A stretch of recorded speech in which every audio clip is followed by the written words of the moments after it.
Kalaboso naman ang top 5 most wanted persons sa paglabag sa Republic Act 9165 o ang Comprehensive Dangerous Drugs Act of 2002 sa Mandaue City, Cebu.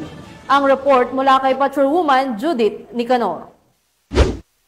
Arestado ng Mandaue City PNP ang top 5 most wanted persons sa kasong Republic Act 9165 na sinagawang bypass operation sa VB Cabao State, Barangay Upao, Mandaue City nito lamang nakaraan.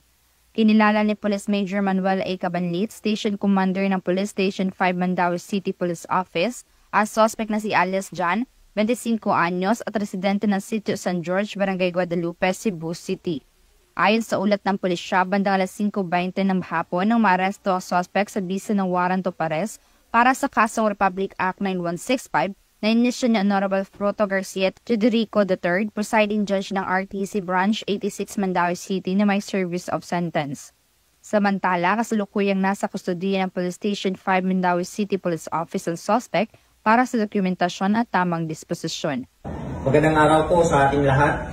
Ang ating kapulisan sa Mandaue City, Police Station 5 ay patuloy ang aming tungkulin sa katunayan ang pagkahuli at aresto ng ilang individual ay ilan lamang sa mga patunay na patuloy ang aming pagsisikap sa ating pulisya na ipatupad ang aming tungkulin laban sa kriminalidad.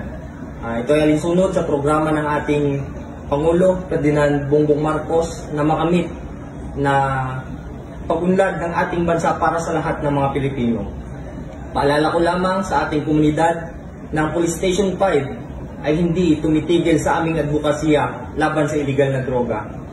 Ami pong hinihikayat ang mga membro, lalong-lalo na sa mga nakatira sa aming nasasakupan sa Police Station 5, ay kung meron mong kayong mga impormasyon sa mga iligal na gawain, lalong-lalo na po sa iligal na droga, ay agad na ibigay paalam sa ating kapulisan para sa agarang aksyon at tungo sa mas tahimik at ligtas na bayan. Yun lamang po at magandang araw sa ating lahat.